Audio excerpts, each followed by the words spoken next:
Pernahkah kamu bertanya, mengapa aku ada? Apakah keberadaanku sekadar kecelakaan kosmis? Dan lebih dari itu, apa yang sebenarnya aku ketahui tentang dunia ini? Di tengah gemuruh teknologi, banjir informasi, dan pencarian makna, dua pertanyaan tetap membayangi manusia dari zaman kuno hingga era modern. Siapakah aku? Apa yang aku tahu? Dan bagaimana aku bisa tahu bahwa itu benar? Ini bukan pertanyaan ilmiah. Ini adalah pertanyaan filsafat. Pertanyaan yang tidak memberi kita jawaban instan, tapi justru membuka kesadaran terdalam. Malam ini, mari kita menyelam, bukan ke laut yang biru, tapi ke samudra jiwa. Selamat datang di perjalanan beberapa menit ke depan, pertanyaan tentang keberadaan dan pengetahuan.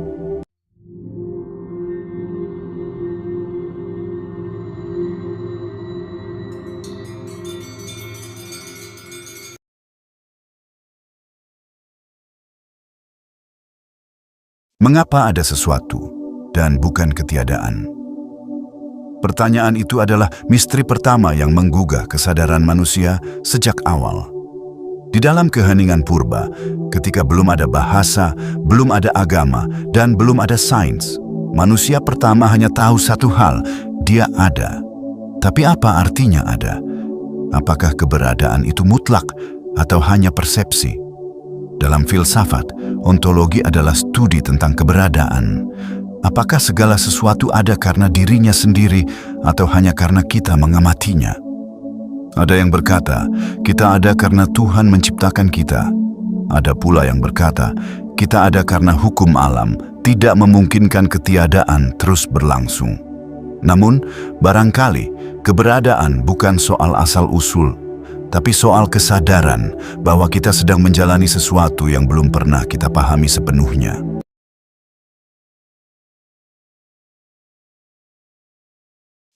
Siapa aku jika semua yang kukenal bisa berubah dan lenyap? Apakah aku adalah tubuh ini? Tapi tubuh berubah dan menua. Apakah aku adalah pikiranku? Tapi pikiran selalu datang dan pergi. Apakah aku adalah nama, pekerjaan, status sosial?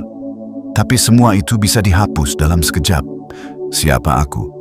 Filsuf Timur seperti Laozi dan Buddha percaya bahwa aku adalah ilusi dari ego, sebuah konstruksi yang muncul karena keterikatan.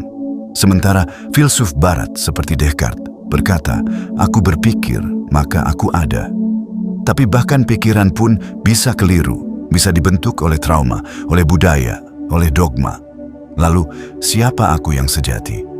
Barangkali aku adalah kesadaran itu sendiri yang melihat, merasakan, dan menyadari bahwa ada pertanyaan tentang siapa aku.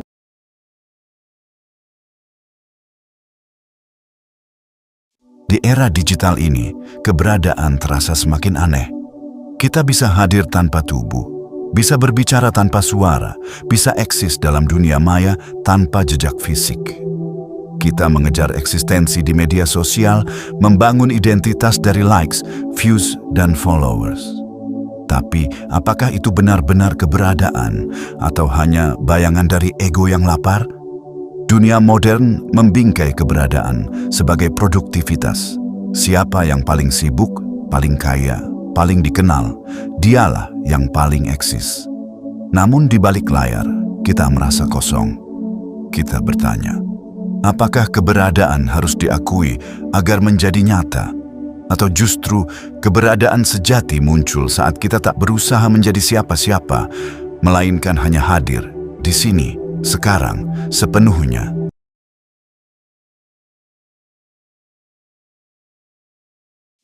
Apa yang kita tahu dan bagaimana kita bisa tahu bahwa kita tahu? Pengetahuan adalah jembatan antara keberadaan dan makna. Tapi jembatan ini dibangun di atas tanah yang terus bergerak. Pengetahuan berasal dari persepsi, pengalaman, akal, intuisi, bahkan iman.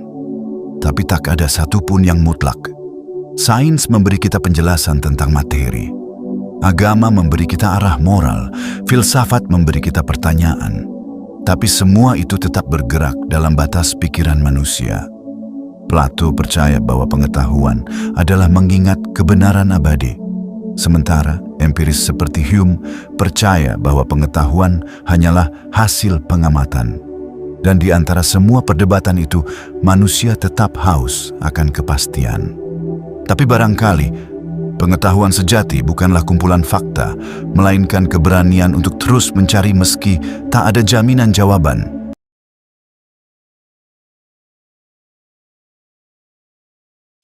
Sains melihat luar, bintang, atom, hukum gravitasi. Agama melihat dalam jiwa, moralitas, Tuhan. Dan pengetahuan diri adalah jembatan keduanya. Kita hidup di antara dunia yang bisa diukur dan dunia yang hanya bisa dirasakan. Kita membaca kitab suci dan riset ilmiah, tapi tetap merasa asing dalam diri sendiri. Sains bisa menjelaskan bagaimana otak bekerja, tapi tidak bisa menjelaskan mengapa kita merasa sedih ketika ditinggalkan. Agama bisa memberikan makna, tapi kadang lupa bahwa dunia ini juga butuh logika dan bukti. Dan di tengah itu semua, pengetahuan diri menuntut kita untuk menatap ke dalam, melampaui dogma dan teori. Bukan untuk memilih salah satu, tapi untuk menyadari bahwa kita adalah pertemuan antara atom dan jiwa, antara logika dan keheningan.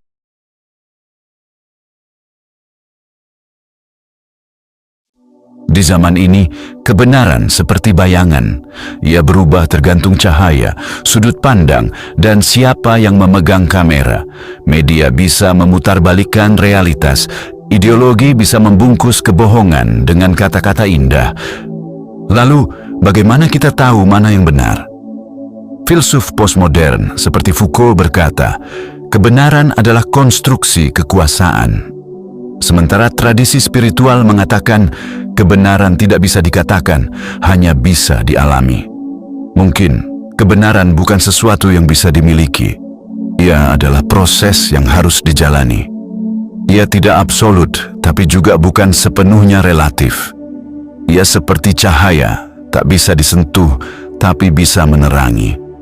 Dan pencari kebenaran sejati bukan yang mengklaim paling tahu, melainkan yang paling bersedia untuk mendengarkan, meragukan, dan berubah.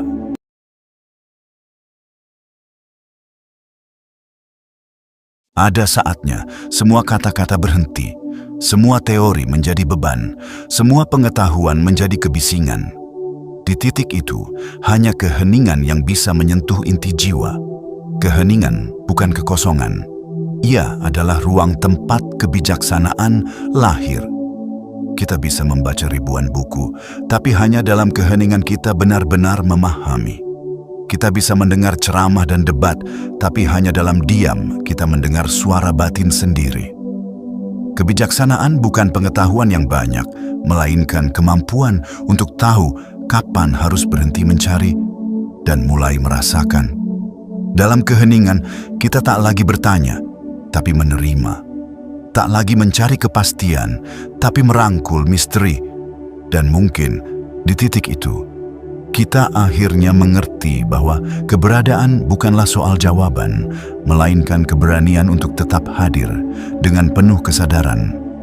Kita telah berjalan jauh, melintasi pertanyaan tentang keberadaan, menyelami makna diri, menguji batas pengetahuan, dan berdiam di keheningan yang hening namun penuh. Dan di akhir perjalanan ini, barangkali kita tak menemukan semua jawaban, tapi justru menemukan kedalaman baru dalam bertanya.